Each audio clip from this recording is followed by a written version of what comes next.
আজকালের জন্য একটু বুঝে নিন, কিছু মনে করবেন না। তথ্য দিয়ে আমি বলি, লিখি, কত কি করি। ইসলাম জানতে গেলে আল্লাহর কিতাব থেকে আগে জানতে হবে। আল্লাহর কিতাব হযরত মুহাম্মদ সাল্লাল্লাহু আলাইহি ওয়াসাল্লাম জানতে হবে। এই বই থেকে বললাম, নবীজি মনে পড়ি না হাদিস কজন পড়েছে, হাজারে দুই একজন, হ্যাঁ 2-4 পাতা পড়ি, 10 পাতা 20 পাতা 50 পাতা পড়ি। ওরা হাদিসে না, বাজারে যে বই আছে সব হাদিস ঠিক না। বাজারে অনেক রকম বই আছে, তো সংকলন আছে, সব নাম বলি না, নাম বলে কি ভাববে। সঠিক হাদিস যেটা বাংলায় হয়েছে, সঠিক হাদিস কি 6টা বড় কিতাব, তার মধ্যে সব থেকে 2টো বড় খাঁটি বলা হয়। তার নাম কি জানো? কি নাম? বুখারী মুসলিম। বাংলা হয়নি, শুধু একজন না, বিভিন্ন হয়েছে। যেটা ভালো লাগে সেটা পড়লে দুধের স্বাদ আর ঘোলে খেতে হবে না, দুধের স্বাদ দুধ আমরা খাবো। তো বুখারী মুসলিম থেকে জানতে হবে। বড় কিতাব বলা যাবে না, কোরআনও বড় কিতাব বলা যাবে না। আল্লাহ ভুল বলছে, ওয়ালাকাদ ইয়াসসারনা লিযিকরি ফাহাল মিন মুদ্দাকির। বুঝবার কেউ নেই, কোরআন বুঝবেন চেষ্টা করবে না। কোরআন আসান করে দিয়েছি বুঝবার জন্য। আল্লাহ বলছে কোরআন সহজ, আমরা বলি কোরআন কঠিন। ইসলাম জানবো কি করে? এই জন্য ইসলামের পরিচয় কোরআন থেকে জানতে চেষ্টা করতে হবে, নবীর জীবন থেকে। 1 নম্বর, কোরআন যা, নবীর জীবনটা। একটা হাদিস টুকরা আপনার শুনে থাকবেন যে সাহাবারা জিজ্ঞেস করেন আল্লাহ রসুলের জীবনটা, তার চরিত্র কেমন? উত্তর দিয়েছে, ছোট্ট উত্তর, কেন তোমরা কোরআন পড়েন? কানা খুলুকুল কোরআন। কোরআন যা, তার বাস্তব নমুনা হচ্ছে নবীর জীবন। কোরআন যা, বাস্তব নমুনা হচ্ছে নবীর জীবন। আমাদের জীবন কোরআন হবে না, কি বল? কোরআন যা, নবীর জীবনটা, আমাদের জীবন কোরআন গড়ে উঠবে না, কি বল? হবে? তাহলে তো মুসলমান, তাহলে আমি নবীর অনুসারী হব। কোরআনের বিপরীত আমার জীবন হবে, কোরআন নিষেধ আমার জীবনে থাকবে, কোরআন আদেশ আমার জীবনে থাকবে, আমি মুসলমান, আমি এ কাটা মুসলমান, আমি এ খাওয়া মুসলমান। না, হবে না। এ মুসলমান জান্নাতে যাবে না, এ নামাজ জান্নাতে নিয়ে যাবে না। রাগ করবেন না, আমার কথা রাগ করবেন না, ভালো করে মাথায় নিন। কোরআন শরীফ 82 জায়গায় নামাজের কথা আছে। একটা আয়াত দেখে দেন, নামাজ না পড়লে তোমাকে জাহান্নামে দেওয়া হবে। কোরআন শরীফে 82 জায়গায় আয়াত আছে। কিন্তু পারিবারিক জীবন, সামাজিক জীবন, হক নষ্ট করার জীবন, মিরাস নষ্ট করার জীবন, জাহান্নামের কথা বলা আছে। ভাবছেন ইসলাম কোথায়? কোরআন যা বলে সেই কথাগুলোর মধ্যে কিন্তু ইসলাম জানা হবে। এই জন্যে কোরআন শরীফের একটু পরিচয় আমাদের দিন। নামাজ কোরআনের হুকুম, নামাজ পড়তে হবে। কবরের যখন জিজ্ঞেস করা হবে, হাসর মাঠে প্রথম নামাজ ধরা হবে, নামাজের বাবা জিজ্ঞেস করা হবে, খাঁটি কথা, এটা কোনো ভেদাল নেই। ঠিক আছে, নামাজের হক আদায় করছি আমরা, নামাজ যেমন পড়তে তেমন পড়ছি। নামাজের ভিতরে খুশু খুশু বলে যে আল্লাহর সামনে দাঁড়িয়ে আমরা ভজন করি নেই, কিন্তু নামাজ জরুরি, ঠিক আছে। পুরো কোরআন শরীফের পরিচয় হচ্ছে 6636 কিংবা 6212, 9236 ইত্যাদি ইত্যাদি বিভিন্ন সাহাবা বলেছেন। হযরত আয়েশা সিদ্দিকা রাদিয়াল্লাহু তাআলা আনহা বলছেন 6666, আমরা বুঝতে বেশি মনে করি আরে বাবা 6000 উপরে তো, 6230 এর উপরে তো। নামাজের কথা 82টা আয়াতের মধ্যে আছে, একটা আয়াতে পুরো নেই। রোজার কথা কোরআন শরীফে 5, 5, 10 আর 16, 26টা আয়াতে আছে। রমজান মাসে রোজা করতে হয় মাত্র 5টা আয়াত, তাও আল্লাহ তাআলা 2 বছর ধরে নাযিল করেছেন। সূরা বাকারা 183, 84, 183, 84, হ্যাঁ। পরের বছরের তৃতীয় হিজরি সালে কি বললো? 185, 86, 87 রোজার ব্যাপারে। এই 5টা আয়াত আছে রমজান মাসে। আর রমজান মাসে সবে কত কি বলে একটা রাত, হ্যাঁ কি বলে আমি ভুলিনি, বলছি তো, তার জন্য 5টা আয়াত আছে। 5 ও 10টা আয়াত রমজান মাসে আছে। এত কষ্ট, এত গরমের দিনে এত আমাকে করতে হয়, মাত্র 10টা আয়াতে রোজার কথা বলা হয়েছে। আর এ নবী ও নবীর কথা বলতে আরো 16টা আয়াত, 26টার বেশি আয়াত নেই রোজার উপরে। তাহলে 26 আর 82 কত হলো? 108টা আয়াত আছে। মোট আয়াত কত? 6000 উপরে। ঠিক আছে, এই আজকে আম মুসলমানদের কাছে আমাদের নামাজ নিঃসন্দেহ করো, রোজা নিঃসন্দেহ করো, কিন্তু আমরা ঢিলাঢালা করি, কিন্তু এটা করি, আমরা মানি, বিশ্বাস করি। আর হজ জায়গাটা ভাগ্য সবাই নেই। হজ জায়গাটা কাদের? গরিবদের আছে, তাদের। তার জন্যে 80 গেলে কত হয়? 80 গেলে কত হয়? 160, 170, 72 বেশি আয় হজ জায়গাদের উপরে নেই। 175 ধরে নাও, আর 108 ধরে নাও, কত হলো? 300 কম হলো তো। 6000 এখন থাক, 6000 থাক। কোথায় যাচ্ছে? 6000 আজ বাদ, 6000 আজ বাদ। এই 300 ভালো করতে পারিনি আমরা, মুসলমান হয়েছি, 300 ভালো করে মানতে পারিনি। সুতরাং ইসলাম বলেছে এটাই যে আল্লাহ যেমন কোরআনে হুকুম দিয়েছেন মানতে হবে, না হলে গোলমাল হবে। ছোটটাকে বোঝা উচিত। মনে করে না রব্বানা যালামনা, আছে রব্বানা যালামনা আনফুসানা, আছে তো? কখন কিভাবে হয়েছে আমরা জানি না। ওটা আদম আলাইহিস সালাম জান্নাতে হুকুম ছিল দুটো, এটা করবে ওটা করবে না। গল্প জানেন, এটা করবে এটা করবে না। ইদিগুড়ি তালগোল করে ভুল করে ফেলেছি। এই ভুল স্বীকার করলো রব্বানা যালামনা আনফুসানা। সূরা আরাফে আয়াত আছে। কি মানে? আমি জুলুম করেছি। জুলুমটা কি মারামারি করেছে? হাওয়ার সাথে মারামারি করেছে না, একটা মানবের কথা মেনেছি আর নিষেধ কথা মানতে পারিনি, আমি জুলুম করেছি। জালেম স্বীকার করলো কে? আদম আলাইহিস সালাম। আমরা জালেম না, আমরা কত ভালো খাঁটি, আমরা সোনা, মিথ্যাবাদী ভণ্ডামি। আজ মুসলমান সমাজকে ঘুরে ঘুরে নষ্ট করছে। তাদের আকীদা গোলমাল, তাদের আল্লাহ সম্পর্কে ধারণা গোলমাল। তারা আল্লাহকে চেনে না, শরীয়তকে চেনে না, ইসলামকে চেনে না, বড় বড় বাদ করে। আদম আলাইহিস সালাম বললো আমি জালেম হয়ে গেছি। ঠিক আছে, ইউনূস নবীর গল্প জানেন তো? ইউনূস আলাইহিস সালাম আর মাছের পেটে পড়ে জানেন না? তার জন্য লোকেরা ছোলা গনে, হাতে গনে, আঙুলে 2-4টে, একটা জায়গায় 2-4টে পড়ে, আছে তো, ভালো অভ্যাস আছে তো। কিন্তু আপনি আমি জানি না কি বিপদে পড়ে কি বলেছিল। আল্লাহর হুকুম এই জায়গায় দাওয়াতের কাজ করো। নবী রসুল যারা এসেছেন পৃথিবীতে ভালোভাবে কেউ কাজ করতে পারে, গোটা মেরেছে, গালি দিয়েছে, আজে বাজে কথা বলেছে প্রত্যেক নবী রসুলকে, একটাও বাদ যায়নি। তুমি সালামের বাইরে যাবে? বললে এত গালাগালি করছে, আবার বলে মাহবুব মেরে করবো, থাকবো না, চলে যাবো, থাকবো না। নবীর হুকুম আল্লাহ না দিলে তুলতে পারে কি? তুললো, যা নদী বেরিয়ে যা, ফেললো তো কে? কোরআনে অনেক আয়াত আছে। ফেললো, যখন ফেললো তখন কেঁদে বললো লা ইলাহা ইল্লা আনতা সুবহানাকা ইন্নী, আমি জালেমের মধ্যে ঢুকে গেছি। কি জুলুম করলো? মারামারি করেছিল সেখানে, হুকুম একটা মানেনি। তোমার নবীর কাজ এখানে থাকতে হবে। তারা যদি জালেম স্বীকার করে, আজকের মুসলমান সমাজের বেশিরভাগ অংশ আল্লাহর হুকুম মানে না, জালেম নয়? জালেম কি না? নবীরা জালেম হতে পারে, আমরা কত খাঁটি না, হয় না, হয় না। মুসলমানরা অপরাধ করবে, তারা খাঁটি মুসলমান হবে।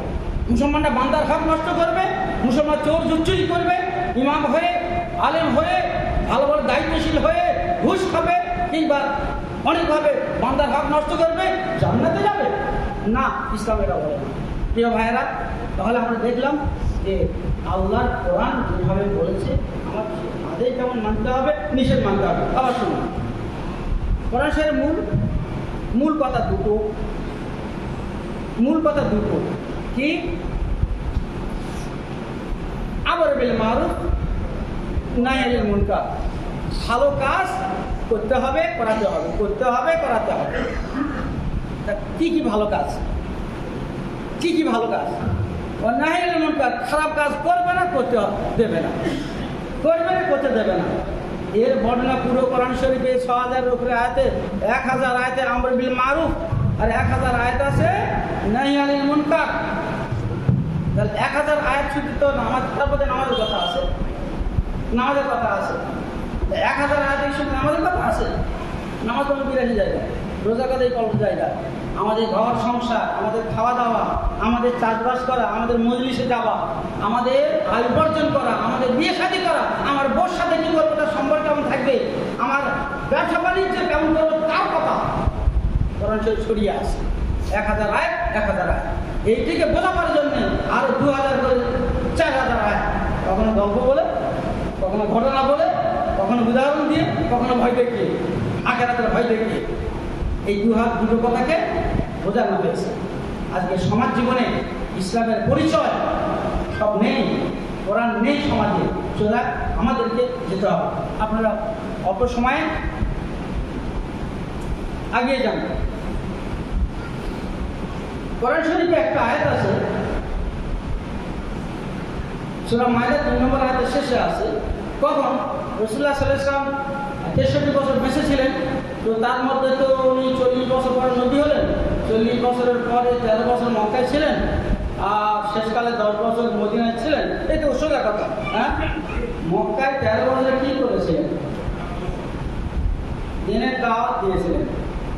আপনারা জানেন এই 5 ওয়াক্ত নামাজ ছিল, এই রোজা ছিল, এই যাকাত খরচ ছিল, কিন্তু দান খরচ নামাজের কথা ছিল, তার ধরন ছিল আলাদা।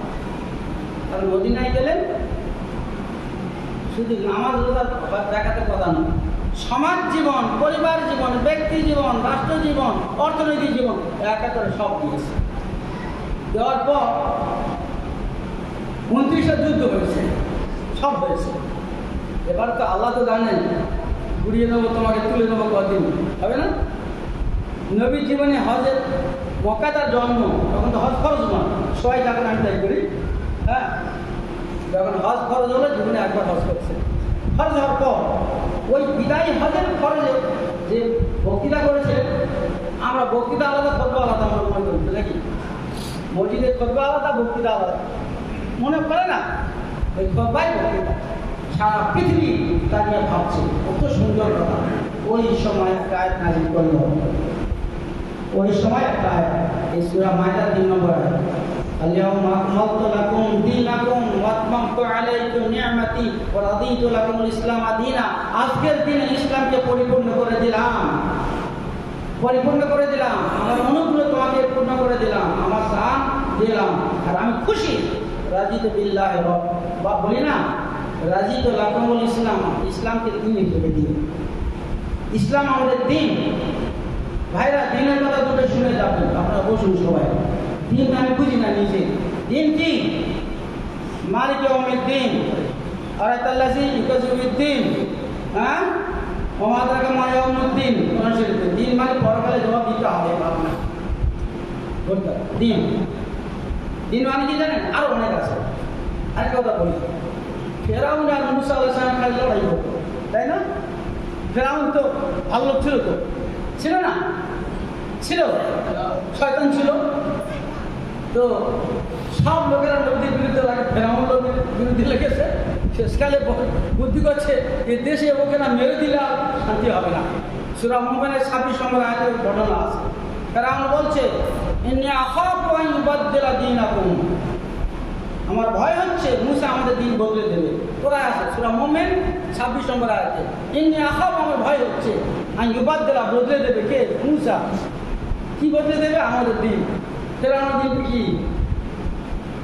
সমাজ ব্যবস্থা দিন, রাষ্ট্র ব্যবস্থা দিন, ও দিন বাতিল, দিন হক নবীদের কাছে। দেখছেন, আমরা দিন বুঝি না, আমরা দিন ওই কটা বুঝি। পুরো সমাজকে দিন বলা হয়েছে, রাষ্ট্র ব্যবস্থাকে দিন বলে। সামনে আরেকটা ছোট করে এই ইউসুফ নবীর ভাইরা এই কী করেছিল না, তারপর সে বাচ্চা হলো, তারপর সেই মমটম দেবের নিলামে বস্তা নিয়ে ইউসুফ আলাইহিস সালাম ছোটো ভাইকে দেখে আর মনটা গলে গেল, ছাড়বো না, ধরে রাখবো। তো বুদ্ধি করতে হবে, জোর করে ধরে রাখা যায়? বস্তাটা ঢুকিয়ে দিলে সবাই জানে, শেষকালে বস্তা চুরি করে যাচ্ছে। সত্যি চুরি, কৌশল ধরেছে। সূরা ইউসুফ বর্ণনা আছে, 12 নম্বর সূরা ইউসুফ, সুন্দর করে আমার কাছে করতে বর্ণনা দিয়েছে। আসলে তো কৌশল, ভাইকে রাখার জন্য। বলে হায় হায়, ছোট ভাই চুরি করেছে, ওর ভাই ইউসুফ চুরি করতে, ও চুরি করেছে, ছেড়ে দাও, আমার বাপ, আমার খুব অসুবিধে। ছোট ভাই না দেখতে বলে ওইখানে আছে সূরা ইউসুফের 8 নম্বর আয়াতে, মা কানা লিয়াখুযা আখাহু ফি দীনিল মালিক, বাদশার দিনে এক ভাই অন্যায় করলে আরেক ভাইকে বন্দি করে রাখা যাবে, দিনে নেই। এই দিন মানে কি? বাদশার দেশের আইন, বাদশার দেশের নিয়ম। কোরআন শরীফের সূরা ইউসুফ 12 নম্বর সূরা 8 নম্বর আয়াতে আছে কি মা কানা লিয়াখুযা আখাহু ফি দীনিল মালিক বাদশার দিনে। আরেকটা শুনুন সূরা নূর 24 নম্বর সূরা নূর 2 নম্বর আয়াত। আমাদের তো মমতা থেকে নিয়ে আমাদের অনেক বড় বলছে ব্যবচার করলে ফাঁসি দিতে হবে, ফাঁসি দিতে হবে। কোরআন কত আগে বলেছে জেনা করলে এই শাস্তি দেবে। আপনার ছেলে জেনা করেছে, কোরআনের হুকুম পালন করতে গেলে যখন রাষ্ট্র ব্যবস্থা তাকে মানে মেরে ফেল দিচ্ছে, আমার মায়া লাগবে না? একজন বাপ হয়ে একজন আত্মীয় মায়া লাগবে না? আল্লাহ বলছেন মায়া করবে না, ইমানদার থাকবে না, তুমি মায়া মারছ। লা তাখুয সূরা নূরের 2 নম্বর আয়াতে বলছেন লা তাখুযকুম বিহিমা রাফাতুন ফি দীনিল্লাহ। এই আল্লাহর দ্বীনের ক্ষেত্রে তোমার মধ্যে দয়া দেখাবে না। কি ওই শাস্তি দেওয়া? দিন, সমাজের নিয়মটাকে দিন পাওয়া, আর ওদের দিন বাতিল, আমাদের দিন হক দিন, আমাদের দিন। আজকে আমরা আমাদের সমাজে ইসলামের সঠিক পরিচয় মানুষকে করতে পারি না। আমরা নামাজ রোজার মধ্যে সীমাবদ্ধ করে, যদিও নামাজ রোজা কোরআন শরীফের একটা হুকুম, এর গুরুত্ব আলাদা আছে, কিন্তু সমাজ জীবন বললেন না আল্লাহর হক কাঁদলে মাফ হবে, বান্দার হক কাঁদলে মাফ হবে না। একবার কেন 1000 বার আপনি হজ করলে মাফ হবে না। আপনি কার 500 টাকা নিয়ে ফাঁকি দিচ্ছেন, গাছ জোর আছে দেবো না, কি করতে পারি? যে আমাদের মানে গিয়ে আল্লাহ বলবে আল্লাহ ওই পালিয়ে গেছিল, আমি পারিনি। আল্লাহ বলে দে, বলবে দেবো নামাজ রোজা থেকে এবাদত থেকে দে দে দে, আর লোক আসবে দে দে, সবাই দে। 100 ফাঁকা, 100 ফাঁকা। আল্লাহ বলবে আরো পাওনাদের গুনাহ ওর উপর চাপিয়ে দে, সুম্মা তুরে হাতে এলাম না জাহান্নামে দে। ভাবছেন আমার কথা? ইসলাম সত্যিকার কথা সহজ, বুঝতে চাই না। ইসলাম খুব সহজ আমাদের জীবনের জন্য, আমরা বুঝতে পারি না, আমরা জানবার জন্য আগ্রহ নেই। আমাদের অন্য বইপত্র পড়া যত আগ্রহ, আল্লাহর কিতাব পড়ার আগ্রহ তার থেকে কম। প্রিয় ভাইরা, অল্প সময়ে ইসলাম সব মানুষের জন্য জীবনের সকল জায়গায় আছে, এই মৌলিক কথা সামনে রাখলাম। আল্লাহ আমাদেরকে ইসলামকে সঠিক বোঝার জন্য আল্লাহর কিতাব এবং আল্লাহর নবীর জীবন থেকে জানার তৌফিক দান করুন। আসসালামু আলাইকুম ওয়া রাহমাতুল্লাহ।